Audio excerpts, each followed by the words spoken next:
High, আমি অমরেন্দ্র। আমার green diary চ্যানেলে একটি নতুন ভিডিও নিয়ে চলে এসেছি আপনাদের কাছে। আজকে দুটি খবর দেব। খবর দুটি পুরনো। এই ভিডিওতে ওই খবর দুটি একটু বিস্তারিতভাবে আলোচনা করে নেব। প্রথম খবর হচ্ছে আমাদের এসআরকে মানে শাহরুখ খান, তিনি একটি অনেক বড় সম্মান পেলেন গ্রেভিন মিউজিয়াম প্যারিস থেকে। প্যারিসের এই মিউজিয়াম থেকে একটি বিশেষ সম্মান দেওয়া হয়।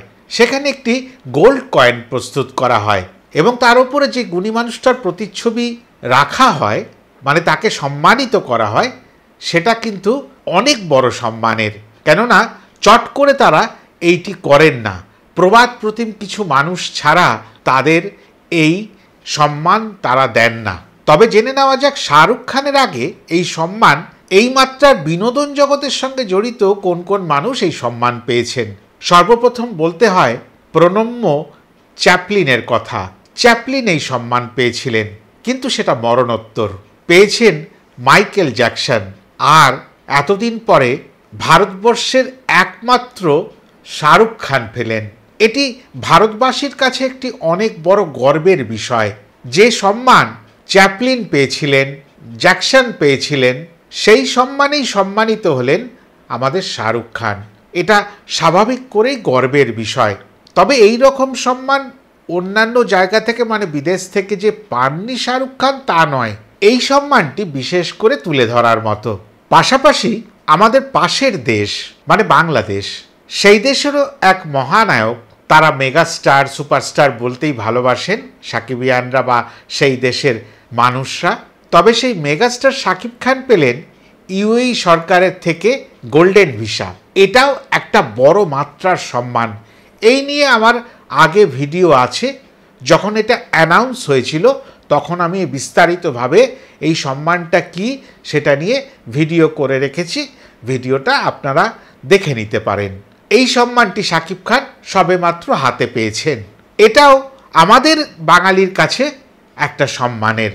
শাকিব খানকে যখন ইউএইতে ডেকে এই ভিসা বা সম্মান তার হাতে তুলে দেওয়া হয়, সেখানে তিনি কিছু কথাবার্তা বলেন। সেই কথাবার্তা সামাজিক মাধ্যমে আছে, আপনারা শুনেছেন বা শুনে নিতে পারেন। এছাড়াও উল্লেখ্য যে এই একই সম্মানে সম্মানিত হয়েছেন আমাদের শাহরুখ খান কিছু বছর আগে।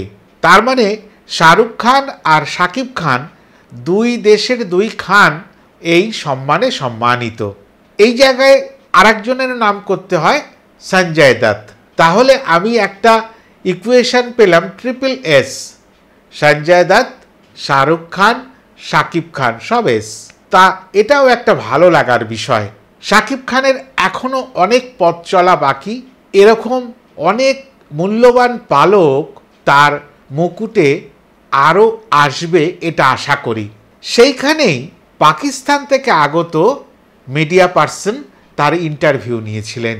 সেখানেও তিনি অনেকগুলো কথা বললেন যে ইতিমধ্যেই পাকিস্তানের অভিনেতা অভিনেত্রীদের সঙ্গে তিনি অভিনয় করেছেন এবং আগামী দিনে তিনি আরও এই ধরনের নায়ক নায়িকাদের সঙ্গে একসাথে অভিনয় করতে চান। পাশাপাশি গায়ক গায়িকা বা অন্যান্য কলাকুশলী মিউজিক ডিরেক্টর এই সবার সাথেই তার কাজ করার একটা অনেক বড় ইচ্ছে রয়েছে। এই সব কিছু নিয়েই এই ভিডিওটা একটা মূল্যবান তথ্য।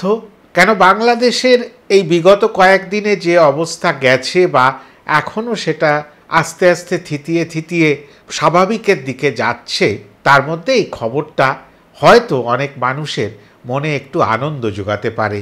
এত খারাপের মধ্যেও কিছু ভালো খবর তো থেকে যায়। এইটা সেরকমই একটি ভালো খবর। পাশাপাশি আমাদের ভারতবাসীর কাছেও প্যারিসের দেওয়া গোল্ড কয়েনের ওপরে প্রতিচ্ছবি শাহরুখ খানের, সেটিও একটি ভালো খবর। এই দুটি ভালো খবর নিয়েই আজকের ভিডিওটি ছিল। আবার অন্য ভিডিও নিয়ে আপনাদের সঙ্গে দেখা হবে। সবাই ভালো থাকবেন। টাটা।